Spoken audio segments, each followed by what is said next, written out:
మహిళలకు ఉచితంగా ఆర్టీసీ బస్సులో ప్రయాణం ఇప్పుడు ప్రతి రాష్ట్రంలో ఇదో ట్రెండ్ గా మారిపోయింది. మొదట కర్ణాటకలో దీన్ని ఎన్నికల హామీగా కాంగ్రెస్ తెరపైకి తీసుకొచ్చింది. తర్వాత మిగతా రాష్ట్రాలు దాన్ని పట్టుకున్నాయి. ఇప్పుడు తెలంగాణలో కూడా ఇది అమలవుతోంది. ఇదే హామీ తెలుగుదేశం పార్టీ తన మేనిఫెస్టోలో పెట్టింది. వివిధ రాష్ట్రాల్లోని ప్రజల నుంచి దీనిపై వస్తున్న స్పందన చూస్తున్న ఏపీ ప్రభుత్వం అమలుకు ప్రయత్నాలు ప్రారంభించిందట. వీలైతే దీన్ని వచ్చే సంక్రాంతి నుంచి అమలు చేసేందుకు సన్నాహాలు చేస్తున్నట్టు వార్తలు వస్తున్నాయి.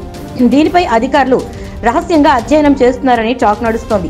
వివిధ రాష్ట్రాల్లో ఈ పథకం ఎలా అమలవుతుంది, ఏ బస్సుల్లో ప్రయాణ సౌకర్యాలు కల్పిస్తున్నారు, దీనివల్ల ప్రజలు ఏమనుకుంటున్నారు, ఆర్టీసీకి ఎంత నష్టం వస్తుంది, ఆ లోటు పూడ్చడానికి ప్రభుత్వాలు ఏం చేస్తున్నాయి, ఇలా అన్నింటిపై సర్వే చేస్తున్నారు.